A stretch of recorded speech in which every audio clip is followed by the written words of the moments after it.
Dictionnaire catholique. Marie. L'écriture ou la tradition nous présente Marie comme la fille de Joachim et d'Anne, originaire de Nazareth de la tribu de Juda. Elle était de la descendance de David. Marie a été choisie par Dieu de toute éternité pour être la mère de Jésus-Christ, le Verbe de Dieu fait homme, la Théotokos, la mère de Dieu, comme l'a défini le concile d'Éphèse en l'année 431. L'Écriture nous montre Marie, par sa maternité spirituelle autant que physique à l'écart du Fils de Dieu fait homme, comme associée étroitement à l'œuvre salvatrice de son Fils.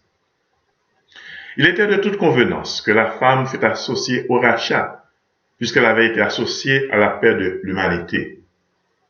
En Saint Luc, la scène de l'Annonciation, Luc chapitre 1er, versets 26 à 38, nous fait voir en Marie la nouvelle Ève, qui oppose la foi, l'obéissance, le renoncement à l'incrédulité, la désobéissance, la convoitise de la première Ève. Tandis que Matthieu voit dans l'intégrité virginale de Marie la preuve que Jésus est l'Emmanuel, Dieu avec nous. Matthieu chapitre 1, versets 20 à 22. Saint Jean, pour sa part, nous montre Marie au début et à la fin de la vie publique de son Fils. Au calvaire, cette foi se fait fidélité, c'est-à-dire constance dans la foi au sein de l'épreuve suprême. Et Marie devient, de par le vouloir de Jésus, la mère des hommes. Jean chapitre 19, versets 25 à 27.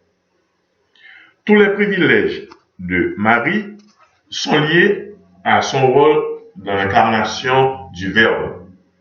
Sa sainteté éminente, son immaculée conception, sa médiation de grâce qui s'appuie sur la médiation du Christ, en dépend et en tire toute sa vertu. Dictionnaire catholique. Mariologie.